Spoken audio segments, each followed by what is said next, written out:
All right, diving in today, folks, we're taking a look at a real fascinating figure from the 18th century, Émilie du Châtelet. Quite a figure. Yeah, born in 1706.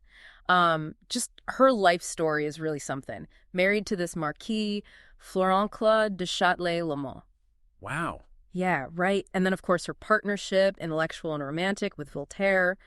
They ended up at that incredible intellectual hub at Cirey, even had their own lab. Yes, Siri's such a center of activity. It really was. And later, later in life, she also had a significant relationship with Jean-François de Saint-Lambert. Right. But sadly, 1749, after the birth of her fourth child, she passed away. Yeah, cut far too short a life, that's for sure. Yeah. And what's really interesting, I think, from our perspective, is the kind of intellectual world that du Châtelet was navigating. Absolutely. I mean, she's right in this period where in France, you've got the established, Cartesian worldview. Yeah, still holding on? Yeah, still holding on. But then you have this rising influence of Newtonian physics. It's a real turning point. Right. And for us, thinking about it philosophically, it's not just about, okay, we're adopting some new formulas or whatever.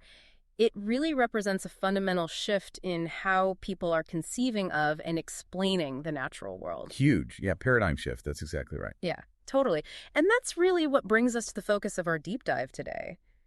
Du Châtelet's own natural philosophy. Her own unique take on it. Right. Yeah. And particularly as she lays it out in her 1740 book, Institutions de Physique, or, Foundations of Physics in English. Her magnum opus, yeah. Yeah, this is the big one. And for, all of us listening who are into philosophy, this isn't just about, revisiting old science history, right? This was a full-on philosophical project that she was undertaking. Ambitious. Hugely. Du Châtelet isn't just like, hey, everyone, look at Newton, cool, right?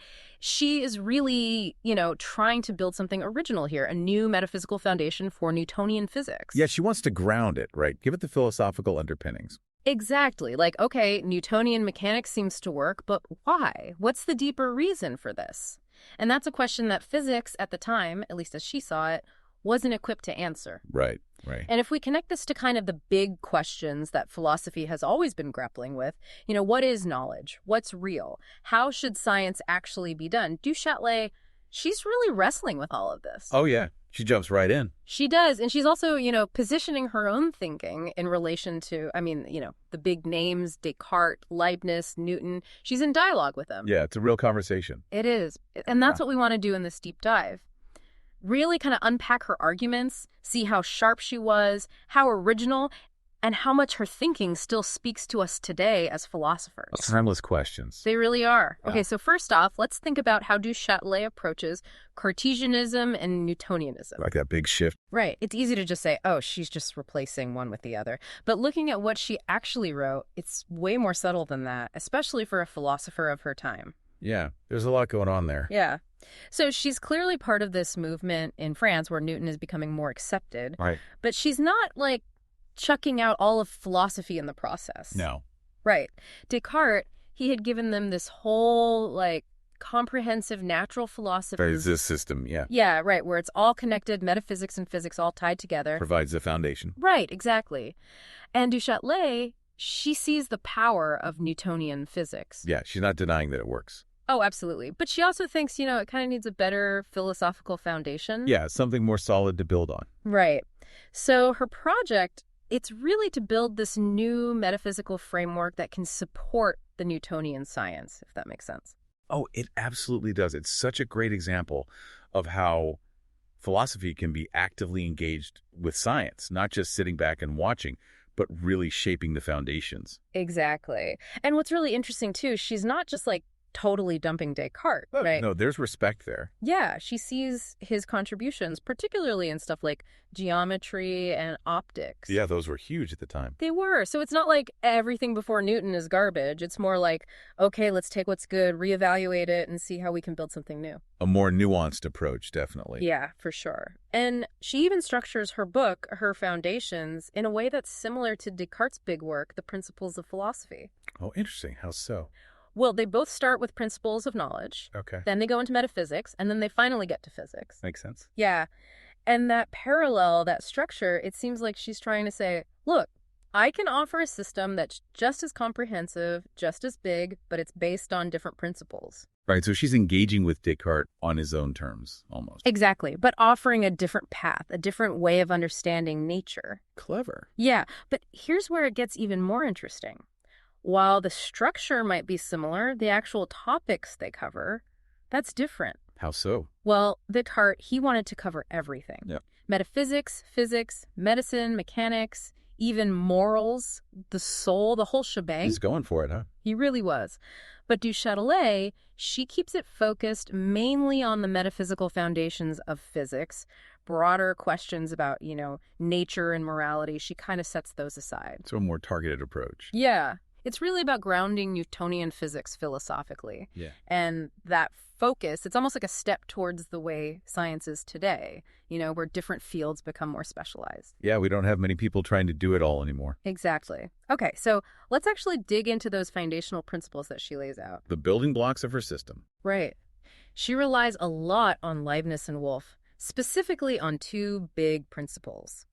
The principle of contradiction, PC, and the principle of sufficient reason, PSR. Classics. Oh yeah, philosophers are going to recognize these right away. But it's how she uses them, how she interprets them, that's really fascinating. Yeah, puts her own spin on them. She does. So first, the principle of contradiction. Lots of ways to say this. A is A. Something can't be true and false at the same time. You know the deal. Right, the basics. Yeah. And du Châtelet, following Wolff at first, she sees this principle as the way to tell what's possible and what's impossible. Like a boundary, yeah. Right, exactly. Like you can't have a square circle. Right. It just doesn't make sense logically. Logically incoherent. Exactly. But then she takes it a step further, and this is where it gets cool. She also uses the PC to distinguish between necessary truths and contingent truths. Okay, now we're getting into the weeds. We are, and it's fun. So necessary truths, those are the things that can only be one way. Like what? Like, classic example, the angles of a triangle always add up to 180 degrees. 2 right angles. Right, 2 right angles, yeah. We can't even imagine it being any other way. It's just how it is. Right. Contingent truths, those are the things that could be different. Okay, I'm with you. Like how I'm sitting right now. Right, you could be standing. Exactly. I could be standing, could be lying down, whatever. And the really interesting move here is that du Châtelet, she says our inability to even imagine necessary truths being different, that actually tells us something real about the world. Whoa, okay, so it's not just about how our minds work. It's about metaphysics. Exactly. It's like our minds are limited, sure, but those limitations, they reflect something deeper. That's a very rationalist move. It is, but with her own twist, emphasizing what we can and can't conceive of. I like it. All right. So now the principle of sufficient reason, PSR.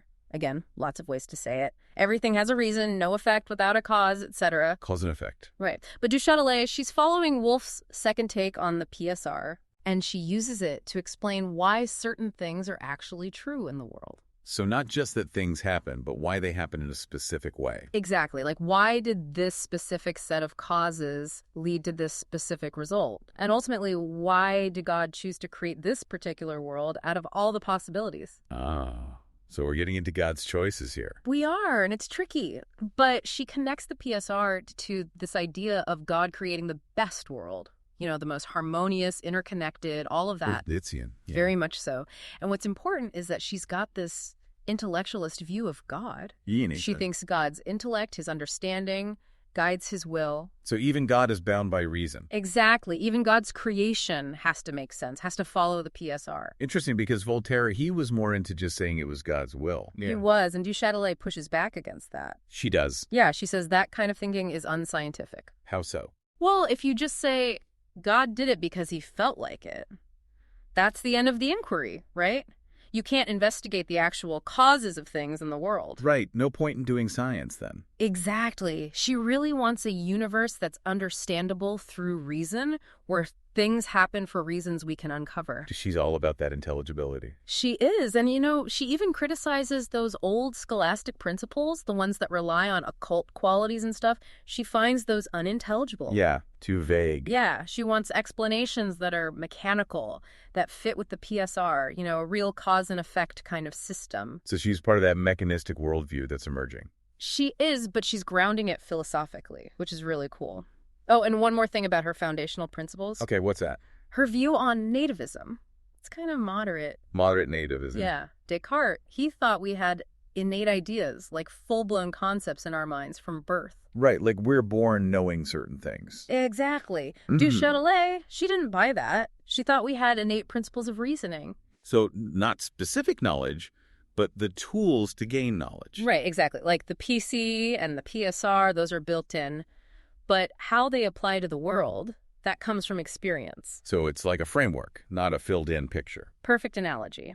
And that's super important for how she thinks about the relationship between those big metaphysical ideas and what scientists actually do. Right, it's a balance between reason and observation. Exactly.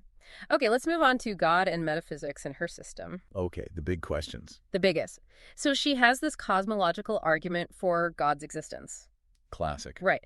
It starts with the idea that everything we see in the world is contingent. It could have been different. Contingent. Yeah. And from that, she argues there's got to be a first cause, something that explains itself and everything else. The uncaused cause. Right, a necessary being.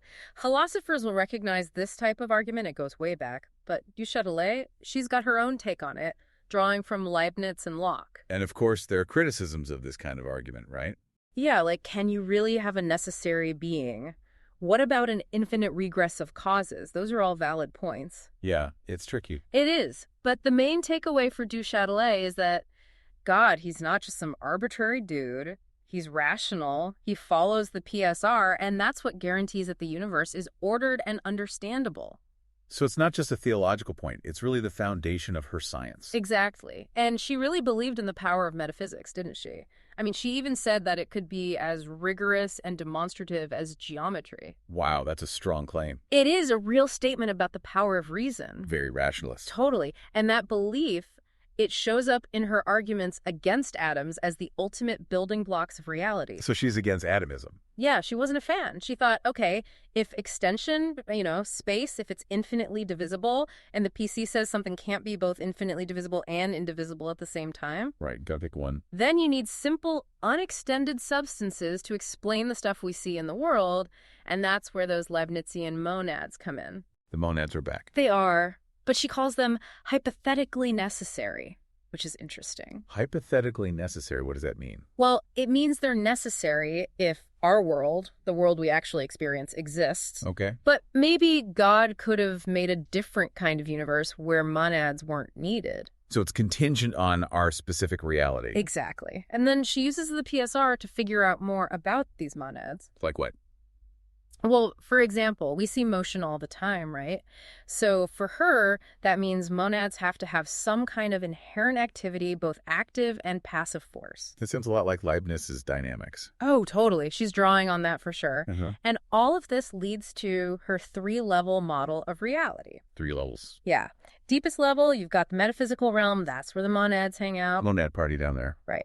Then you have the subvisible physical realm. That's extended matter, but it's got derivative force. It's coming from the monads. Okay. And then the level we all know and love, the visible physical world with all the bodies moving around. So she's trying to bring together Leibnizian metaphysics and Newtonian physics. She is a really ambitious synthesis. But what's super important, she doesn't think physics has to perfectly map onto the metaphysics. Okay, explain that. So metaphysics, it gives the foundation, and the PSR says everything's connected, right?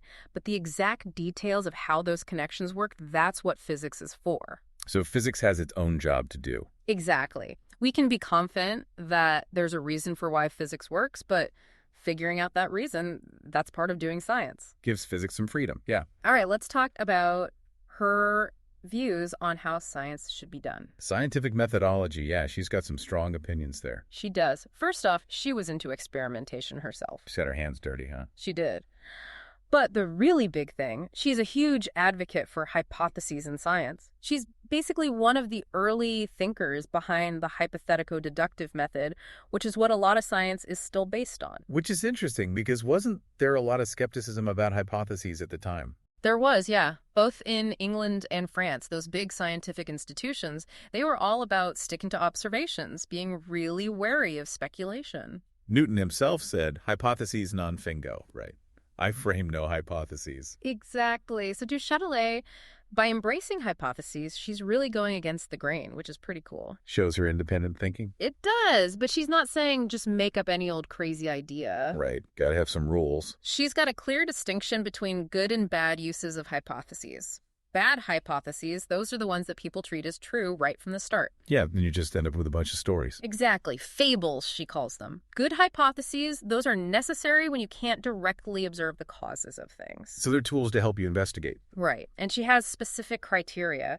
A good hypothesis can't contradict the PC or the PSR. Gotta be logically sound. Right. And it can't go against stuff we already know for sure. Makes sense. And most importantly, it has to aim at uncovering the true causes of things. So not just about making predictions, it's about understanding why things happen. Exactly.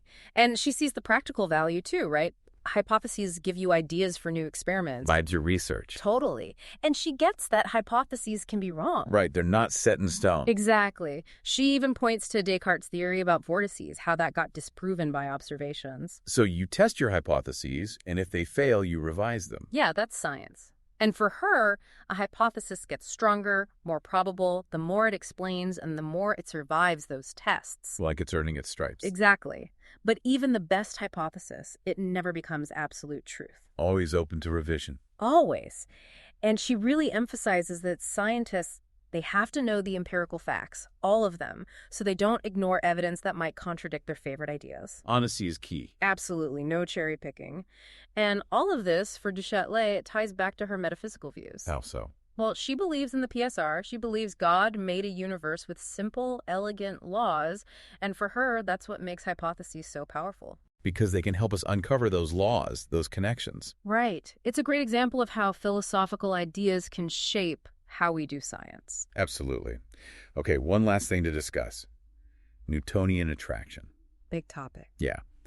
Our sources focus on this because it really shows how she uses her philosophical framework, but also where that framework hits its limits when it comes to actual scientific evidence. Right, that tension between theory and observation. Exactly. So she agrees that Newtonian attraction, it's better than the Cartesian vortices for explaining gravity, the planets, all of that. Right, that's pretty well established by this point. It is. But some people, like John Keel, they're saying attraction explains everything. Cohesion, elasticity, electricity. Attraction as the universal force. Right. And Du Châtelet, she pushes back against that. She does. Why? Well, her main argument is that if attraction was just an inherent property of all matter, there'd be no reason for anything to ever be at rest. Things would always be pulling towards each other. Exactly, and that's not what we see. Right, they're things that just sit still. Which means attraction can't be the whole story. Exactly. And this shows a few important things about her thinking. First, she's not afraid to go against even the big names in science. She's thinking for herself. Totally. Second, even if a principle seems really elegant, like attraction explaining everything, if it contradicts the evidence, gotta let it go. Gotta follow the data. Yep. And third, she wants explanations that make sense of our actual experience of the world. Right. If it doesn't match what we see, it's probably wrong. So even though she's a natural philosopher deeply committed to metaphysics, she's also really moving towards a more modern scientific approach. Prioritizing data and logic. Exactly. All right, so wrapping up this deep dive, we've seen Du Châtelet attempt this really ambitious project, grounding Newtonian physics in a solid philosophical system. Huge undertaking. It was. We've talked about how she uses the PC and the PSR, her ideas about hypotheses, her engagement with Newton's work, the whole deal. She was a powerhouse. She was. And hopefully, for everyone listening, it's clear that she wasn't just like a translator or a popularizer of other people's ideas. She was an original thinker in her own right. Exactly. She's wrestling with these big philosophical and scientific questions, and she's doing it in a way that's sharp, insightful, and still relevant today. Her work really bridges different traditions. It does. And it shows how powerful it can be to combine reason and observation. That's a key takeaway. So, a final thought for all the philosophers out there. Think about how Du Châtelet approaches these questions, how she balances those big philosophical principles with what we actually see in the world. By balance. Because that's a challenge we're still facing today, right? How do we integrate abstract ideas with the messy reality of data? How do we make sure our theories actually match up with the world? Exactly. It's a question that Du Châtelet's work forces us to confront. And it's one worth thinking about long after this deep dive is over. Definitely something to ponder. All right, folks, that's it for today. Thanks for joining us on the Deep Dive. Until next time.